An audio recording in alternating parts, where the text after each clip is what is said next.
The location was a place Elias Crow had passed 1,000 times without ever really seeing. That was the trick.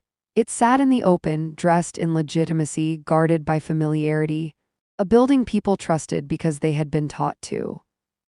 White stone, flags, security that looked ceremonial rather than threatening, the Hall of Civic Review. Officially, it was a symbolic institution.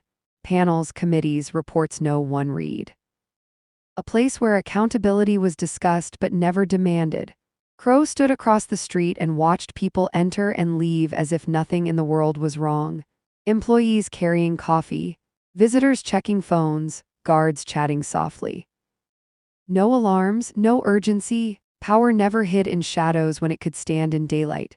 Crow crossed the street and entered. No one stopped him, that alone was confirmation.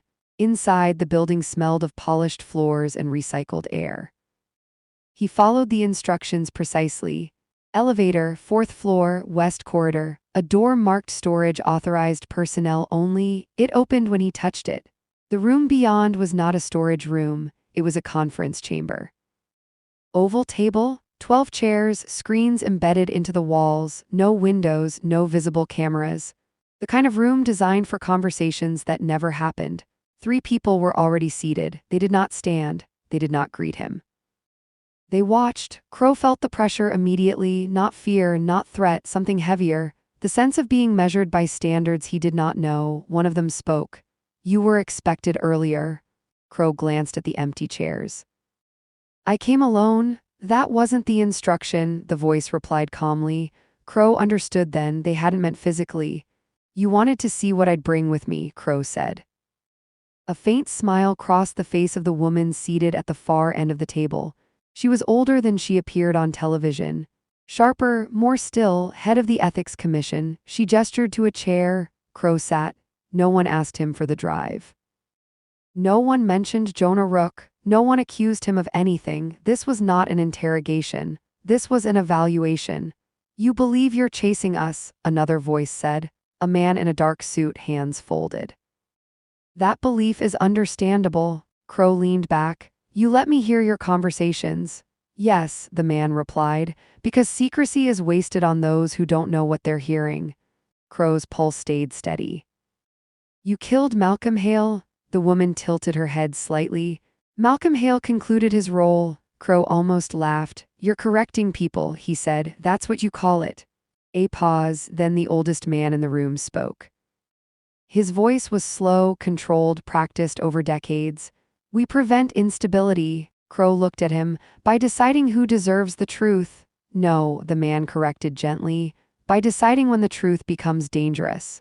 Crow felt it then. Not anger, not fear, clarity. "You don't see yourselves as criminals," Crow said. "You see yourselves as maintenance." The woman smiled again. "That's closer." Crow leaned forward. "Then here's the problem, you rushed." Silence settled. Crow continued. "Hale wasn't ready, the cleanup was sloppy, you let me hear too much, you let me live." The man in the dark suit studied him. "And yet you're here, unarmed, isolated, discredited." Crow nodded. "Which means one of you wants me alive?" The air shifted, not visibly, not dramatically, but something in the room tightened. Crow let the moment stretch.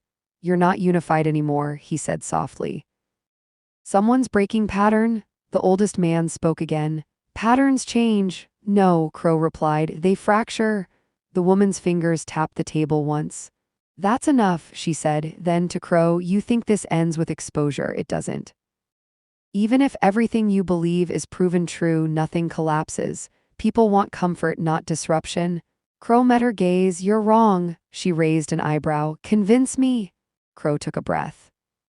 "There's a difference between power and control," he said. "Power convinces people they're safe. Control reminds them they're not."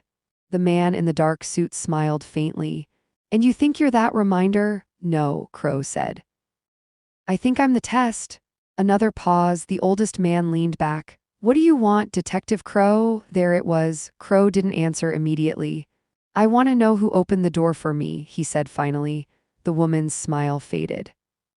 "That's not a name you're ready for," she said. Crow stood. The guards did not move. Crow turned toward the exit. "Let him go," the oldest man said calmly. Crow stopped at the door. You're going to keep erasing people, he said without turning around. Yes, the man replied, and you're going to keep chasing us. Crow glanced back. Until you slip. The woman's voice followed him. We already have. Crow left the building and stepped into daylight. The city looked unchanged. That was the most disturbing part. 3 blocks away, his phone vibrated. A message from an unknown number. The room you entered was a replica. The real one is moving. You were meant to hear them, now listen to me. Crow stopped walking. Another message appeared immediately. THUI, kill you because they can't agree on what you are. Crow typed one word, who are you? The reply came after a long pause. I was CORRECTED once. IT didn't work. Crow felt the city shift again, that subtle hesitation. This was no longer about hunting power. This was about something inside it breaking. As night fell, screens across the city lit up with a breaking story. A senior leadership figure had announced an unscheduled resignation. No reason given. Crow stared at the screen. Someone had moved first. And for the first time, it wasn't the council.